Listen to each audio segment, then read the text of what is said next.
Yo, we back. Trying to get the mind right. I'm back, baby. HashbarTV. Season 2. We got the Beatnuts here, Holmes. HashbarTV. It's Psycho Les, world famous Beatnuts. Got my boy Billy in the building. I'll put that on your face. It's that good shit right there. Hashbar. Chillin' with the Hashbar TV, motherfucker.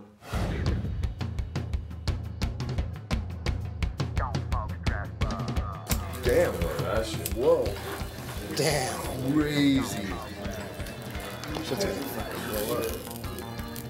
Wow, there's so much hash on here. It's just like sizzling. Crazy. Yeah, you got so much fucking hash built up that it's just like a fucking, like the 4th of July. Crazy. I was born in, I lived there till I was 5 years old. My parents divorced when I was 3 years old. I never really knew my father. The stories I would hear about him from my grandfather was, your dad's a son of a bitch. He used to beat your mom. The vibe that I would get from him is he was just a horrible dude. My mom remarried. He had the name like this Italian guy. This guy has given me everything I want.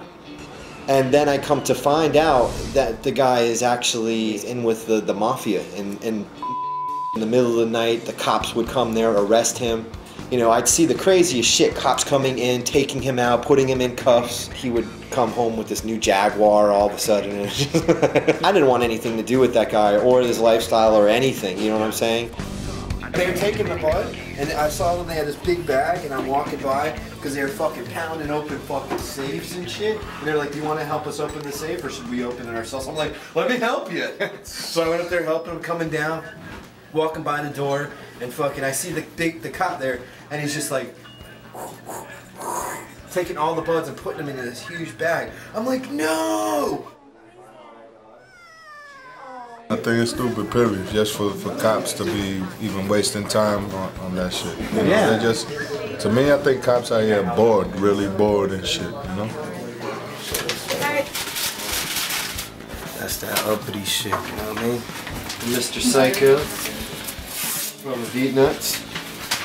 Look at that, it's like a bouquet of beautifulness, glistening. We don't fuck around with the Medical Kush Beach Club. When I was in my mid-20s, I always wanted to be a rock star. So my mom, she's like, well, you know, you need to get a backup job. So I went to school to be an ophthalmic technician. I learned everything about the eye field. I know everything anatomically with the eye. I used to assist in eye surgery. I worked around medical doctors. I have so much experience that the doctors that I work for, the ophthalmologists, they wanted me to go to school to be an optometrist, ophthalmologist, because I was so into it. And I was just like, no, I don't want anything to do with that. I want to be a rock star. The girl behind the counter says I've got the OG, and it's the bombest OG that you've ever seen. It's the one and only Cushionator OG. Cool, let me get that. And do you have hash? Yes. I heard that, you know, Hollywood, I have this look. People are telling me, you got this look, you got this look. So I'm like, all right, cool, let me fucking show you what I can do with this look. So I go out and I fucking get this big part in fucking CSI Miami. I got an agent. It just got lame. I got sick. I didn't want to be a fucking puppet. I didn't want to be like that. I wanted to be creative. I'm a musician. I need to be free. You know what I'm saying? My guitar player, he worked at this hemp shop right over here. I went over there. The owner guy comes out and he's like, Sean, man, I'm not making any money here. What should I do with this place? You got any ideas? I'm asking everybody what kind of ideas they have. And I was like, why don't you turn it into medical marijuana shop? Why don't I open a medical marijuana shop? And one of the dudes that you know, I seen from auditions, he was talking about it. So I called him up. He's like, dude, I've been looking into it. We should do one together. I got the perfect lawyer, introduced me to, and I met Stuart Richland. That's how I met him. I started looking every day. Oh yeah, I want to do medical marijuana. You got a spot for these? Click. Medical marijuana? Yeah, click. I wasn't getting anywhere. So I'm riding up and down the boardwalk, chilling. Then I looked up and I saw this place on the 2nd floor and I saw a for lease. And I was just like, oh my God, and it was this place. So 2 weeks go by. I'm just at my end. It's 8 months. I've had enough. I'm just gonna do delivery. Screw it. I need to start making money. This is getting ridiculous. So I start Dr. Sticky's delivery service. The very next day, after I get all my paperwork to do delivery, right? Who calls me? This dude, here. the landlord for the Medical Kush Beach Club for this building. He goes, Sean, are you still interested? And I'm just like, nearly dropped the phone. I'm like, hell yeah, I'm interested. And he's like, come down and talk to me. I'm like, all right. I'm like shaking. I'm just like, oh my God. I didn't have any money. I had $1,000 in my account. How am I supposed to pay for this? So I was like, I went out and I got credit cards. And then I was like, can I have checks? I got them to give me checks. And I used those checks, the credit cards, to give them for the first month. And then I used the next check to cash it to get my first pound of bud, which was white rhino. Smell that.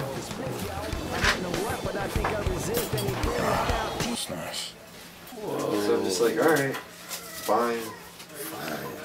Whatever. Or you could do a microphone. Like you'll have both, like be relaxed and learn it.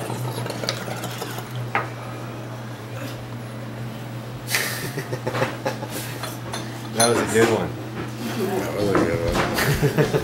I can't move. Where's that joint that was being lit?